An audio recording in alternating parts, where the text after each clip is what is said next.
at 10 o'clock, March the 26th, 2020. Can I remind you today, this meeting will be recorded. I also would like to welcome members of the public and press. To observe this meeting, you cannot speak or vote.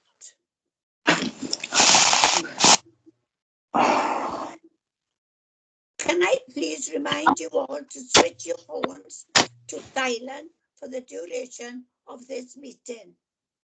In addition, can I refer you to the protocol for remote meetings which have been previously circulated, namely, the microphone should be switched to mute unless you're speaking.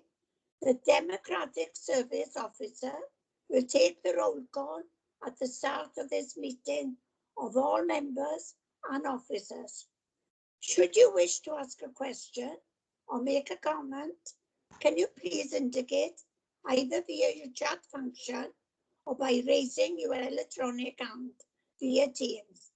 However, this facility is not, I will now assume that you all have read the paperwork before us today, prior to the meeting. When speaking, please introduce yourself. The first item on the agenda to do the roll call. I am Councillor Sheila Penry, the Chair. I am present. I will now call on Chloe, Democratic Service Officer, to take the roll call. Councillor Penry, I've marked you as present. Councillor Robert Wood. Present. Councillor Howard Aubrey. Present. Councillor Charlotte Goldsworthy. Present. Councillor Scott Jones. Councillor Scott Jones. Councillor Dennis Keogh. Present. Councillor Adam McGrath. Present. Councillor Christopher Jones. Present. Councillor Wyndham Griffiths. Present. Councillor Rosalind Davis. Present. Councillor Joe Hale. Present, Chloe. Councillor Simon Noyle. Hi, Chloe, I'm here, thank you. And Cabinet members, Councillor Mike Harvey. Present, Chloe. And Councillor Annette Wingrave. I'm present, Chloe. And officers, Nicola Pierce. Apologies from Thank you. Nicola. Mike Roberts. Here. Dave Griffiths. Dave Griffiths. Peter Jackson. Present. Andrew Lewis. Yes, here, Chloe. Nicola Heedon. Present. I've also note, Chair, that I can see Councillor Scott Jones has joined the meeting, so I'll put him as present. Have I missed anyone? Nope, I think that's everyone, Chair. Thank you. Right, thank you for that. We move on now. Before I go on to the agenda properly this morning, I would like to welcome our new Cabinet member, Councillor Mike Harvey, that he has joined now Streetscene and Engineering Scrutiny Committees. So I do welcome you to this meeting, Councillor Harvey. Please, thank you, Chair. We move on now to pre-select, to select the Cabinet Board agenda for pre-decision scrutiny. Chair, can I come in a second? Sorry, can we move to Chair's announcements now? Yes, my announcement is we will be going on to Cabinet papers, and what we are scrutinising, we've decided this morning, is item 6. And we have got urgent items as well. So, first of all, on the scrutiny papers, can I move on declaration of interest? I can't see there is. Minutes of the previous meeting. Can I have a mover and a seconder? I move, Chair. I second, Chair. Thank you. Item 5, the pre-decision scrutiny Cabinet Board Committee. We have decided to scrutinise item 6. We are not scrutinising 8, 10, 11, 12, 13, 14 will come under urgent items. Shall we move on now to your cabinet papers, please?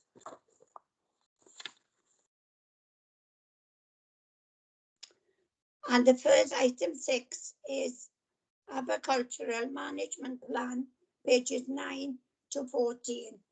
Mr. Lewis, is there anything you would like to add to this report, or do you wish to go straight to questions?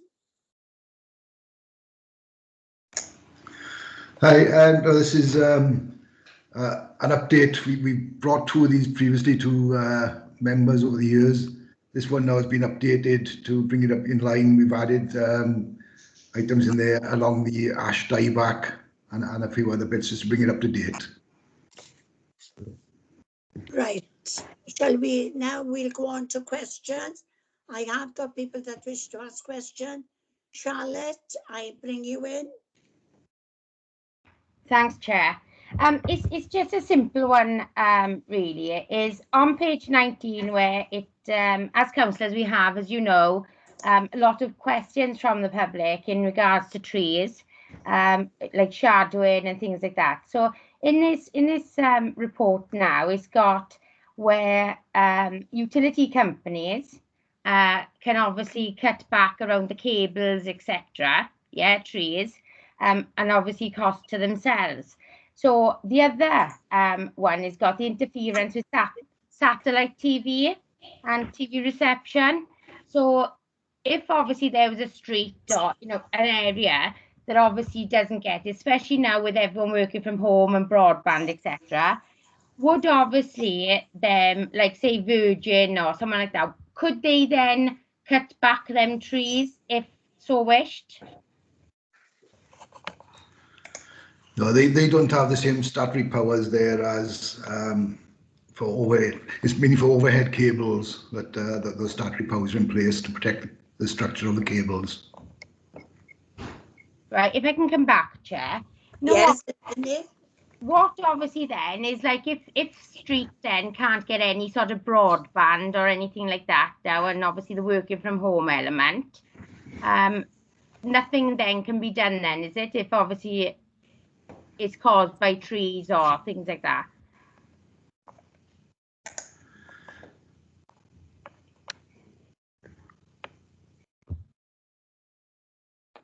Chair, Michael Roberts has got his hand up. sorry, Mr. Roberts, I didn't see you up there. Right, I bring you in. Okay, thank you, Chair. Yeah, I think if there was a case like that, we would need to work with the company to see how we can get services to people. Obviously, the council is under a lot of statutory obligations to protect trees and biodiversity, and we've got that issue on the one hand, but yes, there are occasions where there are residents concerned about light, leaves, satellite connections, and indeed things falling from trees and the safety of the trees. So this document is trying to balance those things, but there is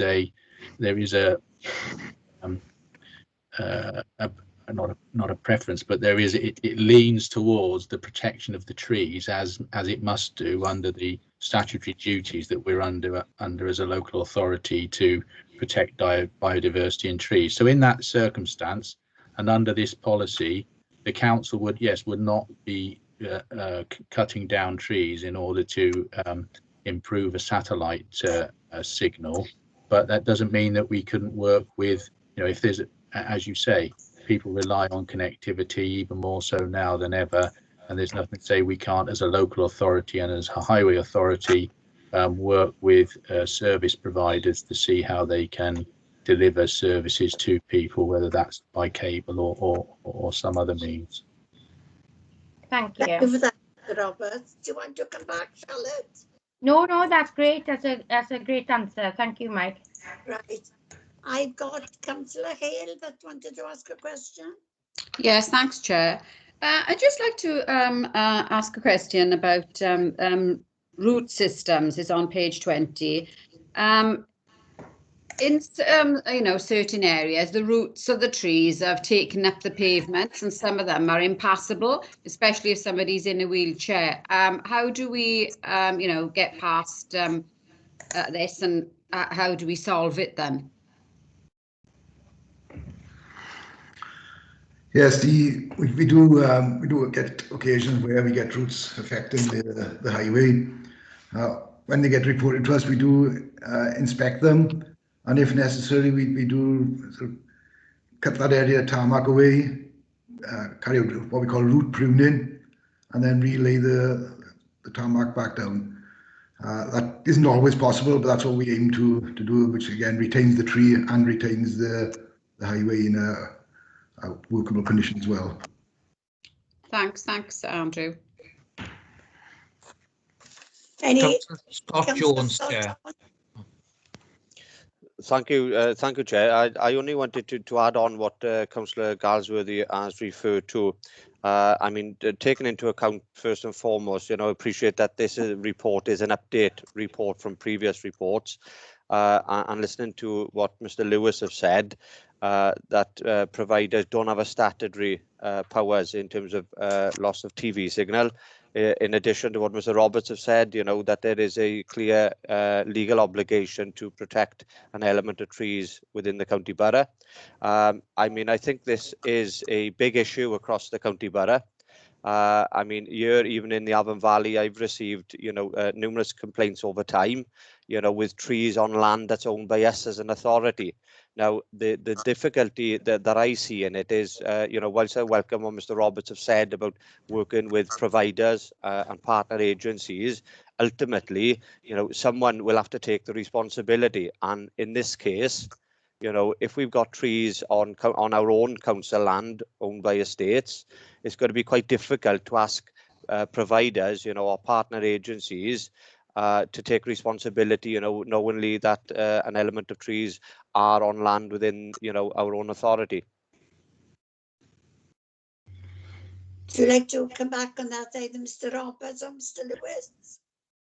I think I would. We've worked with Councillor Jones on various areas of trees in his ward in the past, and there are we're also taking on an extra member of staff at the moment, a tree officer, as part of increasing the inspection work that we're doing.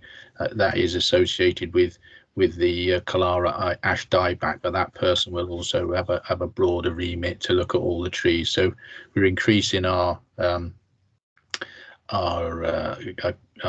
capacity in that regard, and that is one of the big issues. And where things are unsafe, they come down, and quite often some of the trees that people are worried about, they are very old and trees that are dying and need to come down. So sometimes between roots and concerns about the safety of the trees and things, that we can actually find a way through the difficulties that do present themselves from time to time. But this document has served us really well. Certainly ever since in its various forms since I've joined the authority over 16 years, and we do need a clear framework for people to explain how we manage trees. Thank you. Do you want to come back, Councillor Jones? Well, I mean, it doesn't really answer the question, really, in terms of, on a scenario where we've got trees on our own land that is causing a signal issue, ultimately who would take responsibility. I mean, the bit that stands out to me of concern is, of where it becomes a part of a policy.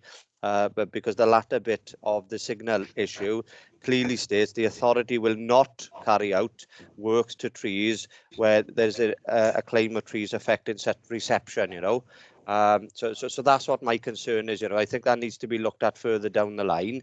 Appreciate, a number of things have got to be weighed up, finances as well. But this is of an important issue, I think, that affects many members, across many wards within the county borough. Thank you, Chair. Thank you. Councillor Goldsworthy, you want to come in? Charlotte? Yes, I'm here. Sorry, I done the hand rather than the mic. And the other issue that have obviously arrived, and I think during current times now with COVID and that, I think sometimes I look at it a different way. When there's a lot of people that obviously sit day in, day out, especially our elderly population and many with mental health, and the only thing that they see is outside their window. So obviously, I would like it that in special circumstances of maybe individuals, there may be, blocking view, depending where it is and that, on that sort of resident's mental and position as well, could be looked at individually as well.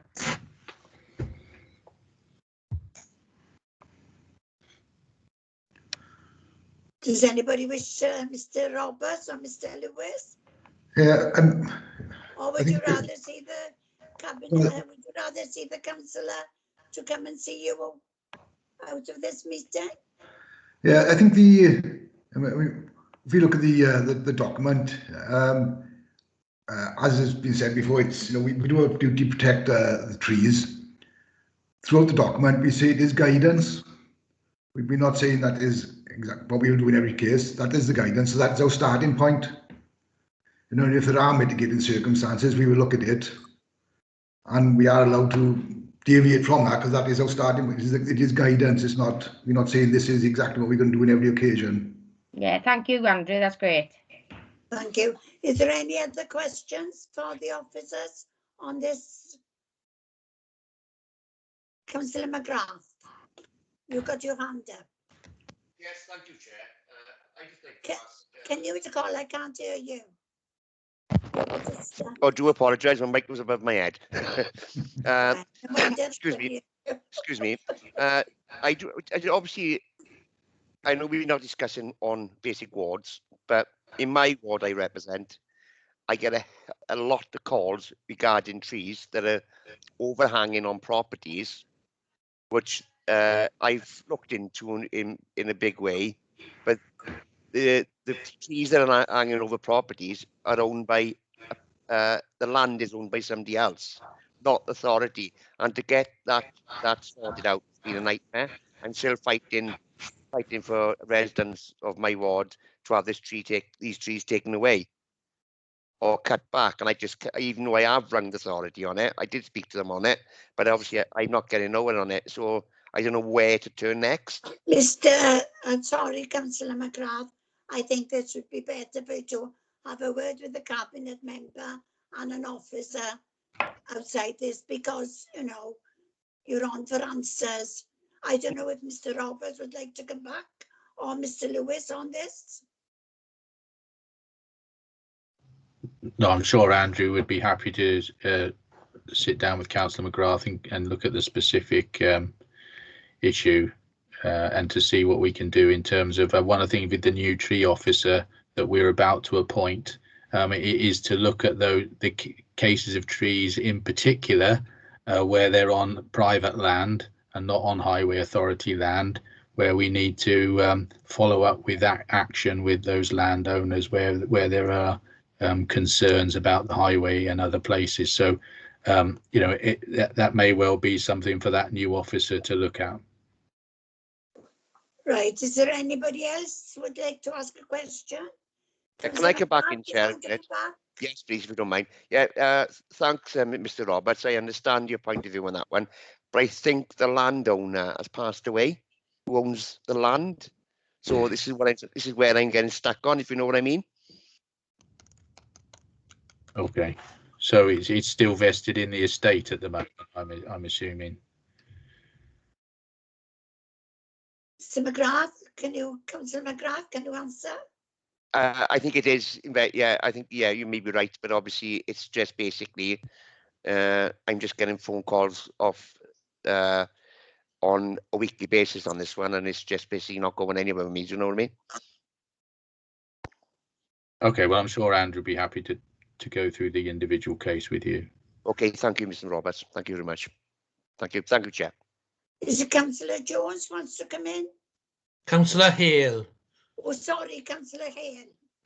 Sorry, Chair. I just feel that, you know, some of these questions are personal and they should be asked outside of this meeting. You know, I've been brought up on this before, and I just feel that, you know, it should be brought up afterwards, not during, if it's on your personally on your own ward. We take that to account, Councillor Hale. Councillor McGrath, after the meeting or whenever, make an appointment to see either Mr. Lewis. Will that be satisfactory to you? Thank you.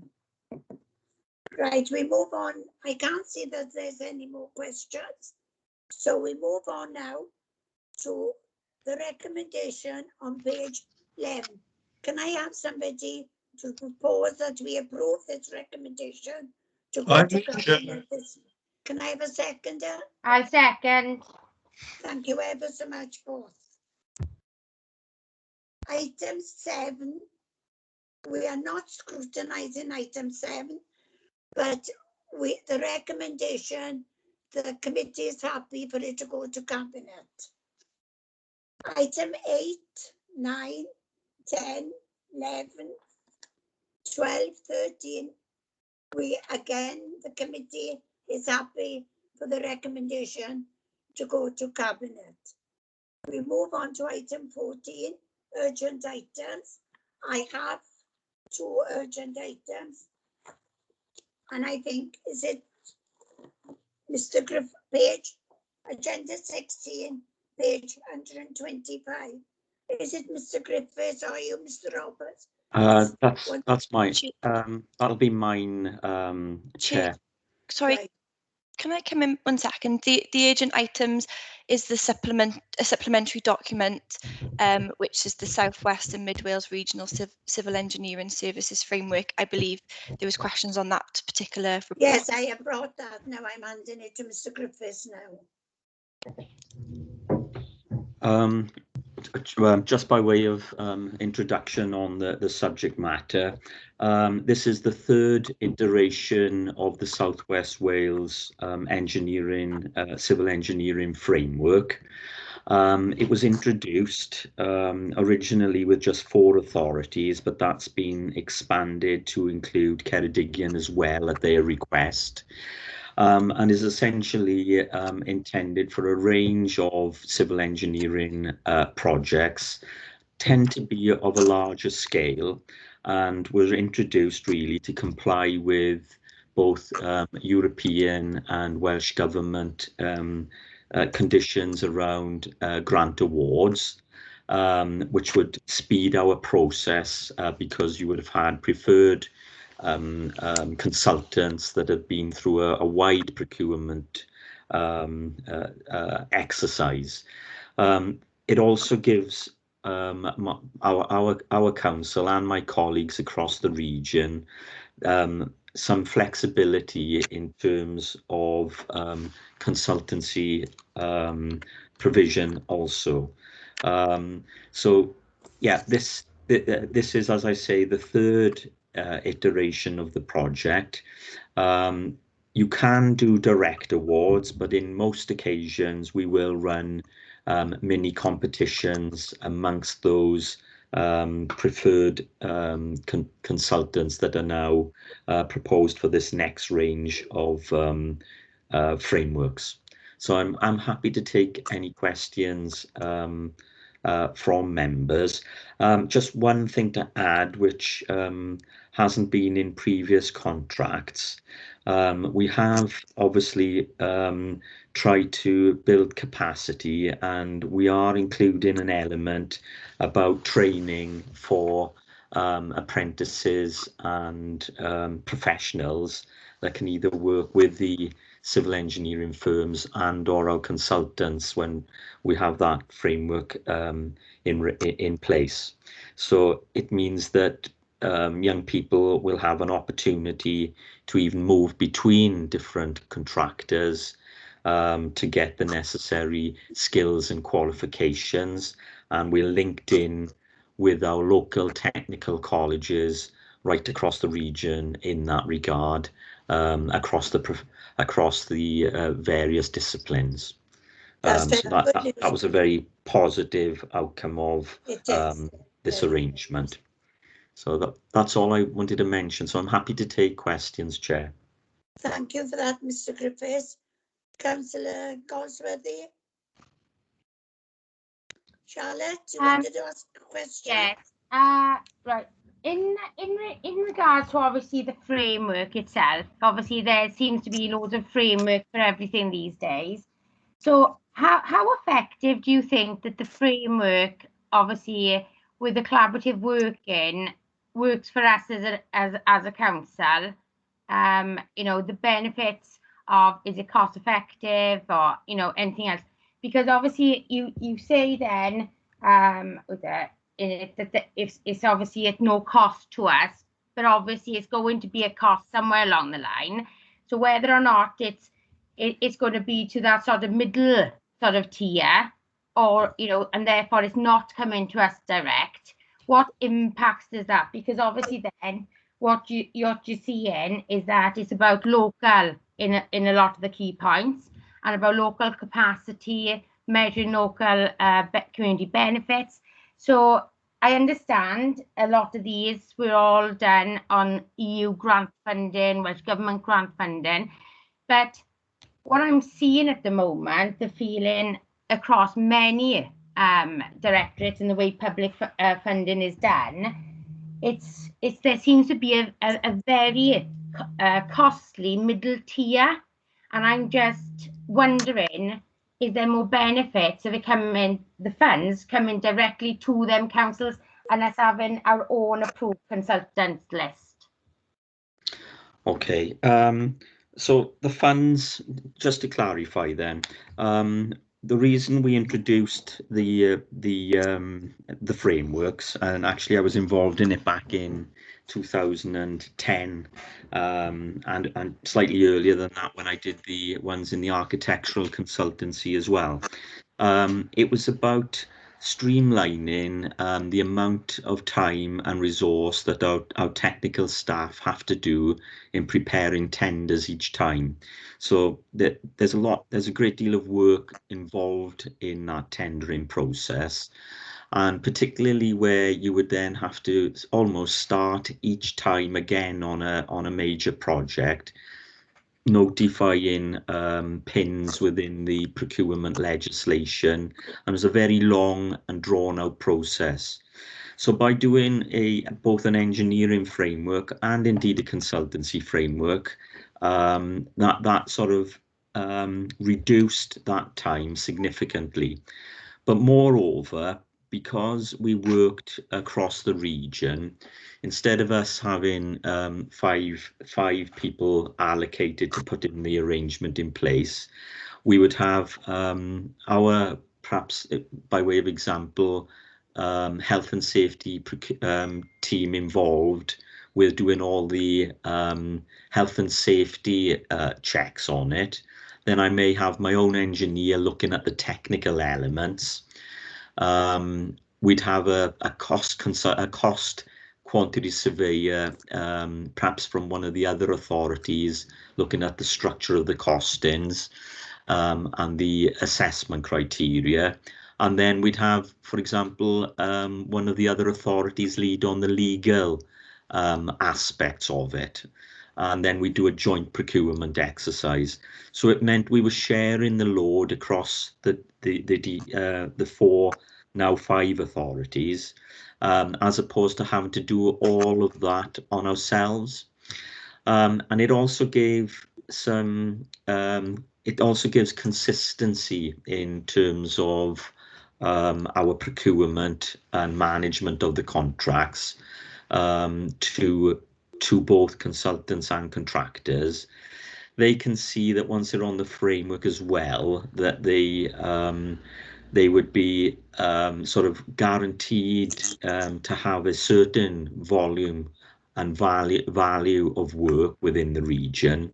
And then they could make plans to build their resources and their supply chains locally, so that we'd have local people and local suppliers then, with some certainty around the work streams then, in terms of both capital and some smaller works could be done on this as well. Now, we still operate our select list within Neath Talbot as well, as do some of my colleagues in their authorities, and then that allows for the smaller scale projects under £100,000 in value to be done by those smaller local suppliers within the county. So it's a sort of multi-streamed approach to the procurement exercise. They've saved us a lot of time in terms of the procurement, but we still then, once we get into running the projects, that's our own project teams that will administer and oversee the projects. So I'm not sure if that's answered your question in full, Councillor, but yeah, so if you'd like to come back. Do you want to come back, Charlotte? Yeah, if I can. You said about obviously the framework and that, but what about in a cost-effective way then? I know, because obviously with all different people in one project doing a bit of the project, surely that is more time, I would say, rather than not, if someone went off sick or anything like that. So it, you know, that bit, whereas if it's all in one, I would have thought that it was more time limited, obviously in-house rather than out-house. But you said that it's better with time out-house, you know, across the, not out-house. Across the region. Yeah, I mean, the base documents, the real work was done, as I say, back in 2010 to 2012. And I think, from my recollection, back in the day, there was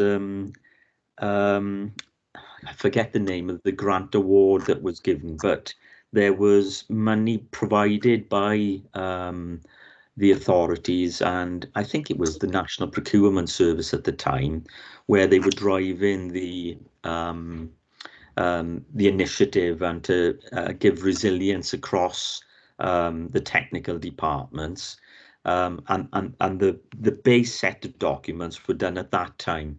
So since we've done the reiterations, we've only been tweaking the documentation for any changes in procurement rules or specification in any changes to health and safety legislation. So we've only been tweaking the documents over time. It hasn't been a complete rewrite every 3.5 years. Happy on that, Councillor? Yeah, thank you, Chair. It's obviously I got more questions, but I'll take that up with Dave after this meeting. Right, that's fine. Perhaps I can suggest you can actually meet my framework manager and we can take you through the whole process. That'd be great, because there's costings as well, I'd like. Oh yes, no problem with costings and the evaluation matrix. No problem at all with that. I can't see. Is there anybody else that's got a question on 14A?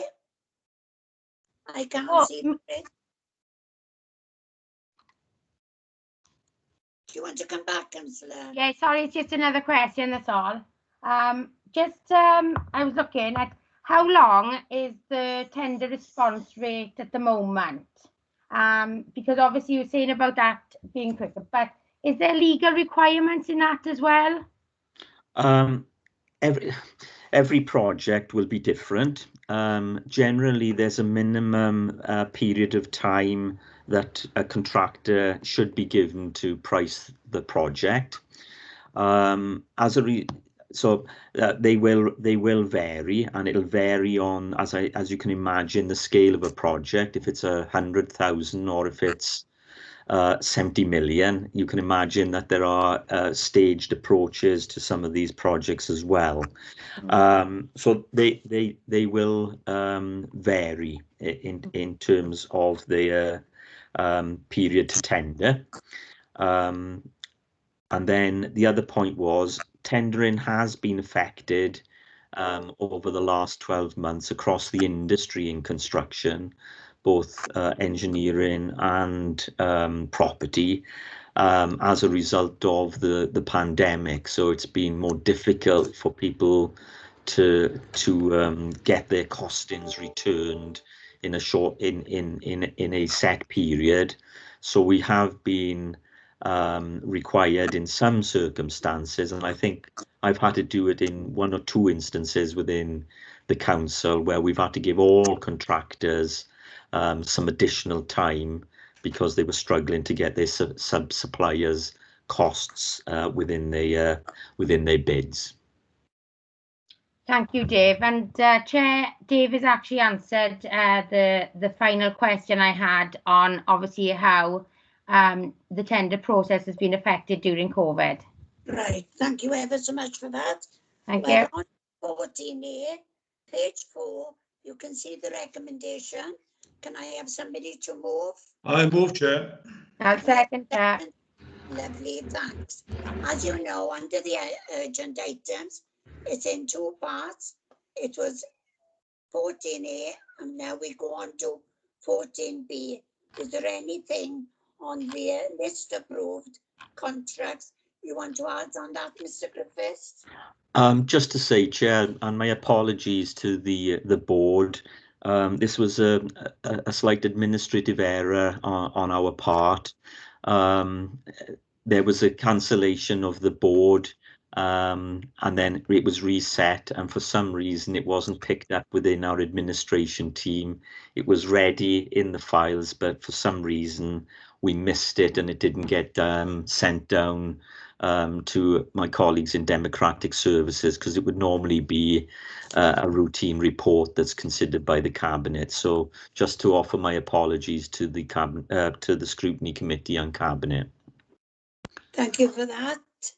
Is there any questions? Councillor Goldsworthy, you've got your hand up. Have you got any questions on 14B?